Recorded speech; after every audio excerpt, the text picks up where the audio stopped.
चंद्रपूर लोकसभा मतदारसंघासाठी काँग्रेसचे उमेदवार प्रतिभा धानोरकर आज अर्ज भरणार आहेत।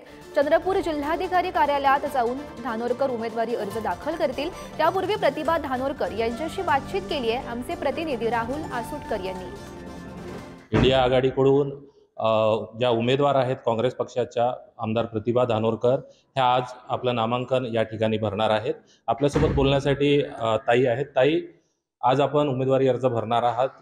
गेल्या अनेक दिवसापासून काँग्रेसमध्ये उमेदवारीवर रस्सीखेच पाहायला मिळाली। आजचं नियोजन नेमकं कसं असणार आहे?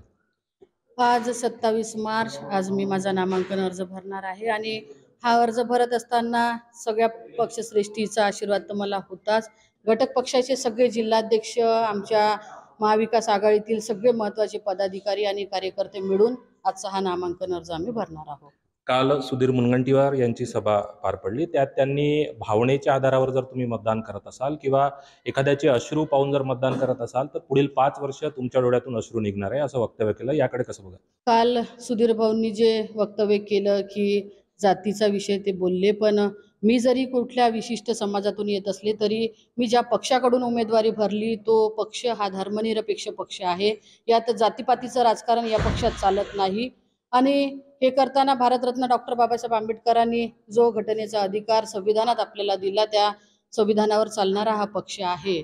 मी कुठल्याही समाजाची म्हणून आज या ठिकाणी उमेदवार नाही, तर सर्वसमावेशक अशा समाजाची उमेदवार आणि मुख्यतः मी वारंवार बोलली की हुकुमशाहीच्या विरोधात लोकशाहीची माझी ही निवडणूक आहे आणि ज्यांना ज्यांना वाटते की संविधान हे वाचलं पाहिजे तर संविधान वाचवण्याची ही लढाई आहे। आणि खऱ्या अर्थानं आपण बघितलं असेल की अश्रूचा विषय जे माझ्या विरोधातले उमेदवार आहे ते बोलले, तर आज लोक एवढे काही मूर्ख नाही, लोक सुजाण आहे। त्यांना समजते की आपण मतदान कोणाला केलं पाहिजे आणि कोणाला नाही केलं पाहिजे। त्याच्यामुळे हे सगळे मतदार ठरवतील की आपण योग्य उमेदवार कोण आहे आणि कोणाला निवडून दिलं पाहिजे। राहुल आसुटकर, पुढारी न्यूज, चंद्रपूर।